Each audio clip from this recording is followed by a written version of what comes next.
आणि ते आकडे पाहिल्यानंतर अक्षरशः आपल्याला आश्चर्य वाटतं, असे ते आकडे दरवर्षी आपण मांडतो. पण आता महाराष्ट्रासारख्या राज्याने आपण राईट टू सर्व्हिसचा कायदा आता तयार केलेला आहे की ज्या कायद्याने अकाउंटेबिलिटी आणलेली आहे. त्यासोबत वेगवेगळ्या प्रकारच्या अकाउंटेबिलिटीचे प्रयत्न हे आता नवीन म्हणजे एजींनी जी काही CAGनी अकाउंटिंगच्या सिस्टीम सुरू केलेल्या आहेत त्यातनंही तयार झालेला आहे. पण मला असं वाटतं की याच्यात महत्त्वाचं असं आहे की जेवढं आपण पॅरलल सोशल ऑडिट हे याच्यामध्ये लागू करून घेऊ तेवढी याची अकाउंटेबिलिटी वाढणार आहे. आणि म्हणून आमचाही सरकार म्हणून प्रयत्न आहे की ज्या वेगवेगळ्या फ्लॅगशिप योजना आहेत या योजनांमध्ये सोशल ऑडिट झालं पाहिजे. उदाहरणादाखल अगदी आदिवासी विकास विभागाच्या अंतर्गत इतक्या योजना आपण चालवतो. खरं तर गेल्या 20-25 वर्षात या विभागात आपण जेवढा पैसा खर्च केला त्याची बेरीज मांडली तर तेवढे पैसे कॅशमध्ये जर आम्ही आमच्या आदिवासींना दिले असते तर कदाचित ते श्रीमंत झाले असते असं कधी कधी वाटतं. म्हणजे ते अगदी सत्य नसतं. पण याचं कारण काय आहे तर या योजनामध्ये ज्या प्रकारे त्याच्यात गळती असते, ही डिलिव्हरी सिस्टीम इम्प्रूव्ह करणं हेच मला असं वाटतं की राज्यासमोर सगळ्यात मोठं चॅलेंज आहे आणि तोच आमचा प्रयत्न या निमित्ताने असणार आहे. आणि म्हणून मी आता आदिवासी विकास विभाग आहे तर मी सांगितलं की याच्यात सोशल ऑडिट टाका आणि त्याच्यामध्ये तुमचं जे काही स्टॅट्युटरी ऑडिट आहे याच्यासोबत चांगले काम करणारे जे सिव्हिल सोसायटीतले लोक आहेत त्यांना देखील एक पॅरलल ऑडिट करू द्या. कदाचित 4 गोष्टी आपल्या मनाविरुद्ध त्याच्यातनं येतील पण त्यातनं करेक्टिव्ह स्टेप्स घेता येतील. सर, तुम्ही आता पोर्ट लेड डेव्हलपमेंट आणि बद्दल बोलत होता. तर आता नवीन पोर्टही वाधवानला येत आहे. तर पोर्ट कुठचाही सक्सेसफुल होण्यासाठी त्याच्या रिलेटेड जे इन्फ्रास्ट्रक्चर आहे म्हणजे कनेक्टिव्हिटी, रेल आणि रोड कनेक्टिव्हिटी हे फार इम्पॉर्टंट असतं. तुम्ही जर गुजरातला वगैरे तर गुजरातच्या कोस्टलाईनवर आता जे 4 पोर्ट्स आहेत म्हणजे पिपावाव, कांडला, मुंद्रा आणि हजीरा ह्यांचे रोड कनेक्टिव्हिटी एक्सलंट आहे from the respective ports to the hinterland. महाराष्ट्रात ऑलरेडी 2 पोर्ट्स ऑलरेडी जयगडला आहे, आंग्रेला आहे, दिघीला आहे. पण रोड कनेक्टिव्हिटी, रेल कनेक्टिव्हिटी फार म्हणजे त्या सॅटिस्फॅक्टरी नाही. इनफॅक्ट जैन पोर्ट, जवाहरलाल नेहरू पोर्ट, जिकडून देशाची 60% आयात आणि निर्यात होते तिकडे पण इन्फ्रास्ट्रक्चर मेजर इश्यूज आहेत. आपण पाहिलं असेल तर 8-8, 9-9 किलोमीटर लाईन लागते कंटेनर्सची कारण रोड जो आहे तो शॉर्ट पडतो. तर आता ह्या बजेटमध्ये इन्फ्रास्ट्रक्चरसाठी आणि रोल आणि रेल इन्फ्रास्ट्रक्चरसाठी मोठी तरतूद केली गेलेली आहे. तर त्याच्या महाराष्ट्राला बेनिफिट होईल का? निश्चित त्याचा बेनिफिट होईल. आपण जर रेल बजेट बघितलं असेल तर त्याच्यामध्ये विशेषत्वाने त्यांनी दिघी आणि जयगडचा उल्लेख केला आहे. आणि दिघी आणि जयगड करता एक नवीन आम्ही SPV तयार केला आहे की ज्या SPVमध्ये केंद्र सरकार म्हणजे रेल्वेज, राज्य सरकार, आमचं मॅरिटाईम बोर्ड, जो कन्सेशनर आहे म्हणजे जो पोर्ट तयार करतोय ते, अशा तिघांनी एकत्रित येऊन SPV तयार केली आहे. आणि त्यातनं आम्ही रेल्वेचं नेटवर्क उभं करतोय. आणि जयगडचं तर काम आम्ही लवकरच सुरू करू जे 3 वर्षामध्ये पूर्ण होईल. दिघीचंही काम आम्ही चालू करू. यासोबत या दोन्हीकडे रोड कनेक्टिव्हिटीच्या संदर्भात देखील आपण आता काम चालू केलेलं आहे. आणि इकडे ILNFSला आपण आता त्याचा लीड दिलेला आहे आणि त्यांच्या माध्यमातून आपण त्या ठिकाणी 4 लेनिंग ऑफ रोड हे सुरू करतोय. त्यामुळे आपलं म्हणणं योग्य आहे की जोपर्यंत पोर्टला योग्य कनेक्टिव्हिटी मिळणार नाही, पोर्ट तयार करून चालणार नाही, त्याला कनेक्टिव्हिटी द्यावी लागेल. आता दिघी पोर्टच्या संदर्भात आमच्या प्रत्येक विधानसभेच्या अधिवेशनामध्ये प्रश्न असतो की बाबा इथे रोडचं काम झालेलं नाही त्यामुळे आम्ही ट्रॅफिक का थांबवू नये. आणि मग कुठली तरी ग्रामपंचायत ठराव घेते आणि तिथला ट्रॅफिक थांबवते, मग ट्रॅफिक थांबतो त्यामुळे त्या पोर्टवर कोणी यायला तयार होत नाही.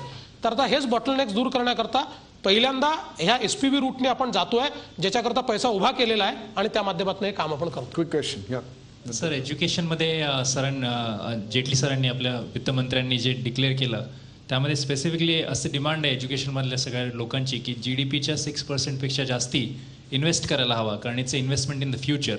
आपण जे सोशल ऑडिट वगैरे बोलता या सगळ्या गोष्टींची जी गरज लागते ती प्रामाणिकपणा इन्फोर्स करण्यासाठी गरज लागते. पण एज्युकेशनमध्ये ती पॉवर आहे की जे आपण प्रामाणिक लोक बनवू शकतो, चांगले काम करणारे लोक बनवू शकतो.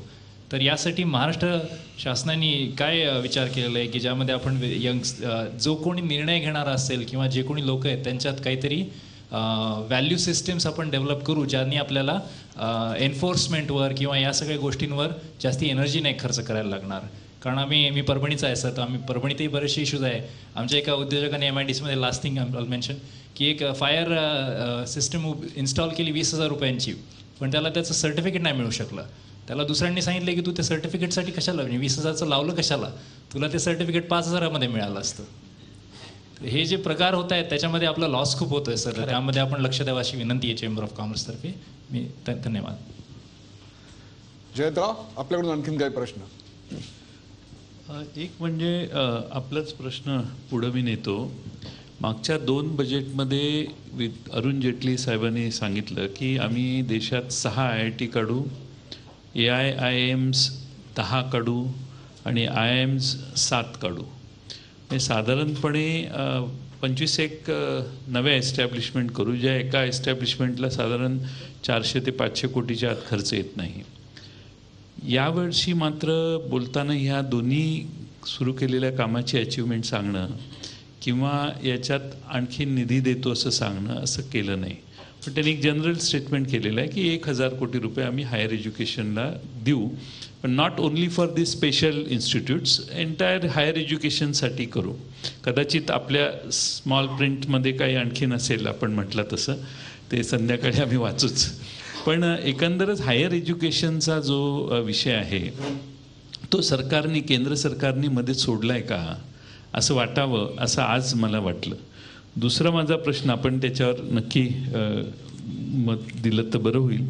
दुसरा माझा असा प्रश्न होता की दुष्काळी भागातला शेतकरी जो आहे त्या शेतकऱ्याला आत्महत्येपासून परावृत्त करायला, मी फक्त मराठवाडा आणि विदर्भ म्हणत नाही, कर्नाटकात आहे, आंध्र प्रदेशमध्ये आहे, मध्य प्रदेशमध्ये आहे, सर्व सेंट्रल इंडियामध्ये शेतकरी स्ट्रेसमध्ये जो आहे तो आत्महत्येकडे प्रवृत्त होतोय.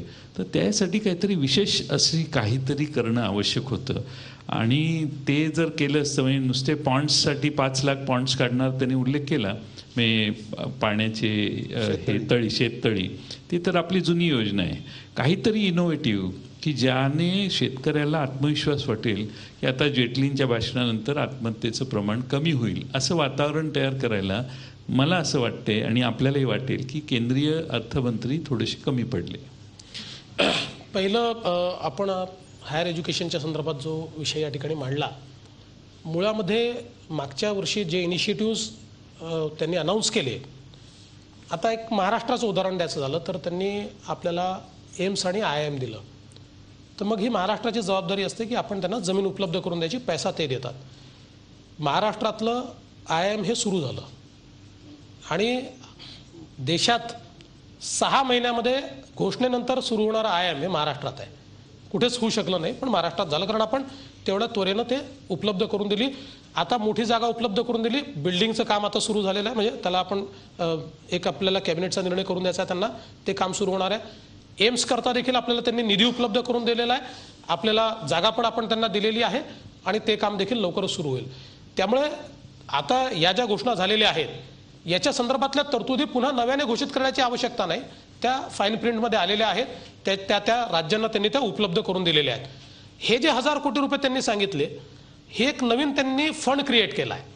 हायर एज्युकेशनला इन्फ्रास्ट्रक्चर करता ॲक्सेस करण्याकरता हा फंड केला आहे. आणि हा फंड करत असताना एक फार महत्त्वाची गोष्ट त्यांनी काय केली आहे की आपण जर बघितलं तर CSR मध्ये आज साधारणपणे जो कल आहे तो CSR मध्ये एज्युकेशनकडे कल मोठा आहे आणि म्हणून त्यांनी ही सोसायटी रजिस्टर केली आहे आणि ते 1,000 कोटी रुपये टाकले आहेत आणि त्या सोसायटीला हा अधिकार दिला आहे की ते CSR मधनं पैसा घेऊ शकतील. म्हणजे 3-4-5 हजार कोटी रुपये हे आपल्याला त्याच्यातनं हायर एज्युकेशन करता, इन्फ्रास्ट्रक्चर क्रिएट करण्याकरता, लिव्हरेज करता येतील त्याकरता क्रिएट केलेला तो फंड आहे. रेग्युलर ज्या तरतुदी आहेत त्या तरतुदी तशाच कायम त्या ठिकाणी राहणार आहेत. दुसरं याच्या संदर्भात जे आपण सांगितलं तर अतिशय प्रामुख्यानं आपण जर बघितलं असेल तर त्यांनी हा उल्लेख केला की एकूण आपल्याकडे जी लागवडक्षम जमीन आहे त्यातली 52% जमीन ही रेनफेड आहे, ती कोरडवाहू आहे आणि ती जमीन आपल्याला सिंचनाखाली आणावी लागेल. आणि त्याकरता केवळ भाषणात ते बोलले नाही, त्यांनी आकडेवारी दिली आणि 38 लाख हेक्टर जमीन ही सिंचनाखाली आणण्याचं उद्दिष्ट हे 2017 सालापर्यंतचं त्यांनी घोषित केलं. आणि त्याच्याकरता 2 योजना त्यांनी घोषित केल्या की ज्या योजनांकरता कसा ते निधी उपलब्ध करून देतील. तर मला असं वाटतं की आपण म्हटलंय खरं आहे की विशेषतः जर आपण उत्तरेचा काही भाग सोडला तर इतर सर्व भारतामध्ये आपल्याला खूप मोठ्या प्रमाणात कोरडवाहू शेतीचा सामना करावा लागतो. आणि त्याकरता अतिशय चांगली योजना आणि योजनेसोबत टार्गेट ह्या दोन्ही गोष्टी या अर्थसंकल्पाने घोषित केल्या आहेत. आपल्या नागपूरला IIM सुरू झालं, आनंदाची बाब आहे, पण हे फक्त आवडत्या मुख्यमंत्र्यांच्यासाठी. नितीश कुमारचं काय, तिकडं ओरिसाचं काय, मी फक्त महाराष्ट्राचं म्हणत नाही, पण आपण आता फर्स्ट प्रायोरिटी महाराष्ट्राला दिसते सध्या गुजरातच्या आधी. त्यामुळं असं नाही जयंतराव, सगळीकडे ओव्हरऑल मी महाराष्ट्रापुरतं म्हणत नाही, आपलं इंडियन बजेटची चर्चा चालू आहे. आपल्याला एक गोष्ट माहिती आहे, केंद्र सरकार पैसे देतं, एक्झिक्युशनची जबाबदारी आपली आहे. त्या प्रत्येक राज्याला पैसा मिळाला आहे, प्रत्येक राज्याचं ॲलोकेशन झालेलं आहे आणि त्याच्याकरता बजेटमध्ये पैसा. आता त्या राज्यांनी तो इनिशिएटिव्ह घेतला पाहिजे, लवकर जागा मिळवली पाहिजे, ती जागा हँडओव्हर केली पाहिजे, त्याच्यावर पैसा घेतला पाहिजे, हे त्या राज्यांचं आहे. आता नितीश कुमार हे तर फार इफेक्टिव्ह चीफ मिनिस्टर आहे, मला असं वाटतं माझ्यापेक्षा लवकर करतील ते. झी 24 तास रहा एक पाऊल पुढे.